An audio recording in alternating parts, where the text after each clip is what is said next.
نحمدہ ونصلی ونسلم علی رسولہ الکریم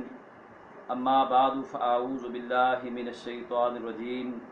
بسم اللہ الرحمن الرحیم والسابقون الاولون من المہاجرین والانصار والذین اتبعوہم باحسان رضی اللہ عنہم ورضوا عنہ۔ اللہ تبارک و تعالی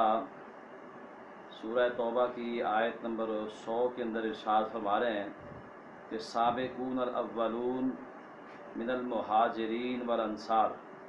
کہ سب سے پہلے سبقت لے جانے والے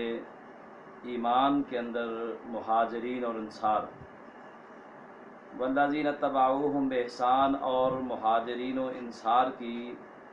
بھلائی اور نیکی کے کاموں میں پیروی کرنے والے لوگ، رضی اللہ عنہم ورضوا عنہ، اللہ ان پر راضی ہے اور وہ اپنے رب پر راضی ہیں۔ گرامی قدر، آج محرم الحرام کی 1 تاریخ ہے اور امت مسلمہ کے لیے یہ تاریخ ہر لحاظ سے بہت اہمیت کی حامل ہے۔ ایک تو ہمارے اسلامی سال کا آج آغاز ہو رہا ہے، اور دوسرے نمبر پہ 1 محرم الحرام شہادت امیر المومنین خلیفۃ المسلمین خلیفہ دوم داماد شیر خدا اور خسر رسول محدث امت محمدیہ صلی اللہ علیہ وسلم، بہادر اور شجاع جناب حضرت امیر المومنین عمر فاروق رضی اللہ تعالی عنہ کی شہادت کا دن ہے۔ تو عمر فاروق رضی اللہ تعالی عنہ کی شہادت کے حوالے سے بہت ساری باتیں ہیں، ان کی ایمانیات کے بارے میں بہت ساری باتیں ہیں، تو میں مختصراً چند ایک باتیں عرض کرنا چاہتا ہوں۔ امیر المؤمنین عمر فاروق رضی اللہ تعالیٰ عنہ وہ عظیم ہستی ہیں جن کو اللہ تعالیٰ نے یہ شان، مقام، عزت اور عظمت عطا فرمائی ہے کہ میں تفسیر ابن کثیر کے اندر علامہ ابن کثیر رحمۃ اللہ علیہ نے ایک واقعہ نقل کیا ہے، وہ آپ کے سامنے رکھتا ہوں۔ ایک دفعہ نبی رحمت رسول معظم صلی اللہ علیہ وسلم جنگ بدر کے بعد جس وقت قیدیوں کو آزاد کرنے کا معاملہ پیش آیا، تو آپ علیہ السلام نے اصحاب النبی صلی اللہ علیہ وسلم سے مشاورت کی، صحابہ سے پوچھا کہ جنگی قیدیوں کا کیا کیا جائے اور ان کو کیسے آزادی دی جائے۔ صحابہ اکرام رضوان اللہ اجمعین نے مختلف آراء پیش کی، ان میں سے ایک رائے جناب امیر المؤمنین خلیفۃ المسلمین خلیفہ دوم جناب حضرت عمر فاروق رضی اللہ تعالی عنہ نے بھی اپنا مشورہ پیش کیا، اپنی رائے پیش کی، تو وہ رائے میں آپ کے سامنے رکھتا ہوں۔ حضرت عمر رضی اللہ تعالیٰ عنہ فرماتے ہیں کہ حضور ایسا کریں کہ ہر قیدی کو اس کے رشتہ دار کو لوٹا دیں، اور ہر رشتہ دار اپنے اپنے کافر رشتہ دار کو قتل کر دے۔ مثلا جو میرا عزیز اور رشتہ دار ہے وہ میرے حوالے کیا جائے، میں اس کی گردن اڑا دوں۔ ابو بکر صدیق کا جو عزیز اور رشتہ دار ہے وہ ابو بکر صدیق کے حوالے کر دیں۔ سیدنا عثمان اور حضرت علی رضی اللہ عنہم اجمعین، ان کے رشتہ دار ان کے حوالے کریں، یہ اپنے رشتہ داروں کو اپنے ہاتھوں سے قتل کر دیں، تاکہ آنے والی تاریخ میں یہ ایک باب قائم ہو جائے کہ مسلمان اسلام کو ہر چیز پہ ترجیح دیتے ہیں، اللہ کی توحید اور نبی صلی اللہ علیہ وسلم کی سنت پہ ہر رشتے کو قربان کر دیتے ہیں۔ حضرت امیر المومنین عمر رضی اللہ تعالیٰ عنہ نے جس وقت یہ مشورہ دیا نا، تو اس مشورے کو قبول نہیں کیا گیا۔ پھر اس طرح ہوا کہ ان قیدیوں سے، صحابہ کی مشاورت سے، ان سے فدیہ لے کے ان کو رہا کر دیا گیا۔ تو کچھ وقت گزرا، حضرت عمر رضی اللہ تعالیٰ عنہ مسجد نبوی میں تشریف لے آئے، تو جناب حضرت ابوبکر صدیق رضی اللہ تعالیٰ عنہ اور حضرت رسول اللہ صلی اللہ علیہ وسلم بیٹھے مسجد نبوی کے صحن میں بیٹھے رو رہے ہیں۔ حضرت عمر رضی اللہ تعالیٰ عنہ پوچھتے ہیں کہ یا رسول اللہ صلی اللہ علیہ وسلم، آپ دونوں لوگ کیوں رو رہے ہیں؟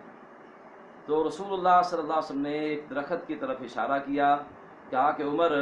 یہ جو درخت نظر آ رہا ہے نا، اس درخت کے پاس اللہ تعالیٰ کا عذاب آ کر واپس گیا ہے، اور اللہ تعالیٰ کہتے ہیں کہ اگر میرا یہ وعدہ نہ ہوتا نا کہ جہاں نبی ہوگا وہاں عذاب نہیں آئے گا، تو آج مدینے پہ عذاب نازل ہو جاتا۔ ان عذاب کے واپس پلٹنے کی اور نہ آنے کی وجہ میں محمد رسول اللہ صلی اللہ علیہ وسلم کی ذات ہے، ورنہ آج مدینے پہ اللہ کے عذاب کا کوڑا برسنے والا تھا۔ اور اس کی وجہ کیا تھی کہ عمر جو مشورہ دنیا میں تمہارا تھا نا، یہی مشورہ آسمان پہ رب العالمین کا تھا۔ ہمارا رب بھی یہی چاہتا تھا کہ ہر ایک قیدی کو اس کا رشتہ دار پکڑے اور قتل کر دے۔ تو اللہ تعالیٰ نے تنبیہ کے طور پہ پھر مسلمانوں کو یہ بات کہی کہ کیا تم دنیا کے مال و اسباب کے پیچھے پڑ چکے ہو، اور تمہیں اپنی آخرت کے معاملے میں تم نے دنیا کو ترجیح دی ہے؟ تو آئیے دیکھیے، یہ امیر المومنین عمر رضی اللہ تعالیٰ عنہ جس وقت بھی رسول اللہ صلی اللہ علیہ وسلم کو کوئی مشورہ دیتے تھے دین کے معاملے میں، تو اللہ تعالیٰ آسمان سے قرآن نازل کر دیا کرتے تھے۔ حضرت عمر رضی اللہ تعالیٰ عنہ کے متعلق مفسرین نے لکھا کہ سب صحابہ سے زیادہ آیات حضرت عمر رضی اللہ تعالیٰ عنہ کے ان کے مشورے کے مطابق اللہ تعالیٰ نے نازل فرمائی ہیں، یعنی کم و بیش 21 آیات ہیں جو حضرت عمر رضی اللہ تعالیٰ عنہ نے جو دنیا میں مشورہ دیا، وہی بات اللہ تعالیٰ نے آسمان سے نازل فرمائی۔ جیسا کہ حضرت عمر رضی اللہ عنہ فرماتے ہیں کہ حضور میرا دل چاہتا ہے کہ امہات المومنین اور مسلمان عورتوں کو پردے کا حکم دیا جائے، تو اللہ تعالیٰ نے فرمایا کہ یا ایھا النبی قل لازواجک و بناتک، اللہ تعالیٰ نے سورہ احزاب کے اندر پردے کی آیات نازل فرما دی۔ حضرت عمر رضی اللہ تعالیٰ فرماتے ہیں کہ یا رسول اللہ صلی اللہ علیہ وسلم میرا دل چاہتا ہے مقام ابراہیم کو ہم جائے نماز بنا دیں، تو اللہ تعالیٰ نے کہا واتخذوا من مقام ابراہیم مصلی، کہ مقام ابراہیم کو جائے نماز بنا دیا گیا، تم لوگ یہاں پہ 2 رکعت پڑھا کرو۔ اور آج تک اور قیامت تک حج اور عمرہ کرنے والے جب تک وہاں پہ 2 رکعات ادا نہیں کریں گے تب تک ان کا حج قبول نہیں ہوگا، عمرہ قبول نہیں ہوگا۔ تو آئیے یہ عمر رضی اللہ تعالیٰ عنہ ان کا کس کس پہلو سے میں ذکر کروں، ان کے تقوی کو دیکھیں، ان کی طہارت کو دیکھیں، ان کی دلداہیت کو دیکھیں، تو بے مثال ہیں ہر لحاظ سے، اور یہ تو مراد رسول ہیں صلی اللہ علیہ وسلم۔ حضور اللہ سے فرماتے ہیں میرے اللہ 2 لوگ میں آپ کے سامنے پیش کر رہا ہوں،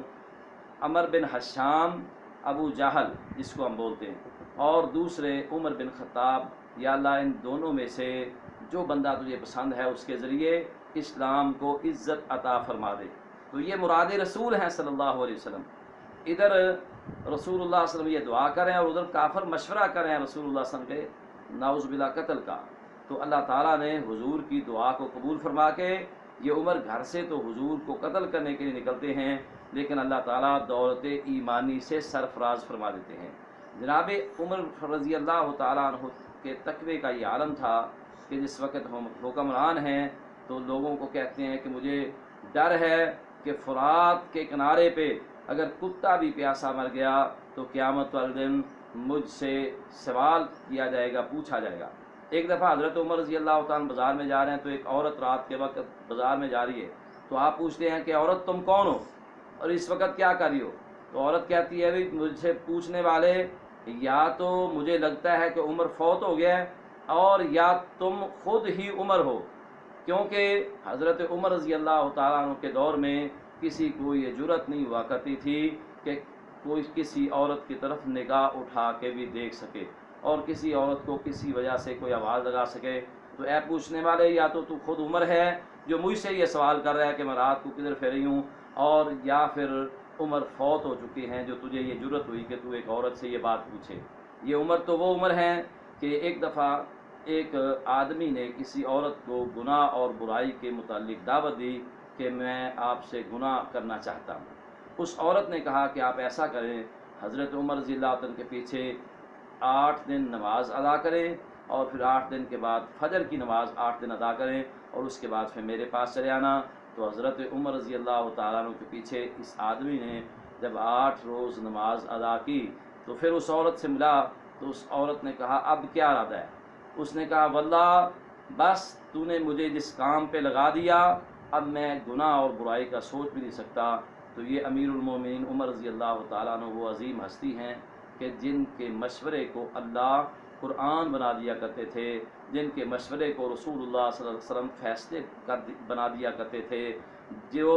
زمین پہ فیصلہ کرتے ہیں آسمان سے رب العالمین بھی وہی فیصلہ کرتے ہیں۔ اگر عمر کسی کو ایماندار نہیں مانتے تو آسمان کا رب بھی اس بندے کو ایماندار نہیں مانتا۔ جیسا کہ حضرت عمر نے ایک آدمی کو قتل کیا تھا جس نے رسول اللہ صلی اللہ علیہ وسلم کے فیصلوں کو نہیں مانا تھا، تو اللہ نے عمر کے حق میں کہا تھا کہ جس کو عمر نے قتل کیا ہے رب بھی اس کو ایمان والا نہیں مانتا۔ تو گرامی قدر بات کو مختصر کرتے ہوئے مکمل کرتا ہوں۔ یہ عمر فاروق رضی اللہ تعالیٰ عنہ جن کو 27 ذوالحجہ کو بدبخت بدقسمت ابو لولو فیروز مجوسی نامی اس کم بخت غلام نے مسجد نبوی کے اندر حالت نماز میں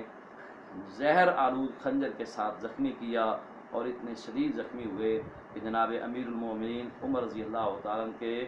پیٹ میں اگر کوئی دوائی بھی ڈالی جاتی تو وہ نکل جایا کرتی تھی انتڑیوں کے زخموں سے۔ تو اتنے شدید زخمی ہوئے، اور جس وقت ہوش آیا تو سب سے پہلے یہ پوچھتے کہ نماز کا کیا بنا۔ اتنے فکر مند انسان تھے، نماز کا کیا بنا۔ تو پھر عمر رضی اللہ تعالیٰ عنہ اسی زخموں کی تاب نہ لاتے ہوئے یکم محرم الحرام کے دن شہادت کی جام کو نوش کر کے اپنے 2 اولین ساتھی یعنی رسول اللہ صلی اللہ علیہ وسلم اور حضرت ابوبکر صدیق رضی اللہ تعالیٰ عنہ کے پہلو میں جا لیٹے، رضی اللہ عنہم ورضوا عنہ، اللہ ان پہ راضی اور وہ اپنے رب سے راضی۔ والسلام علیکم ورحمۃ اللہ وبرکاتہ۔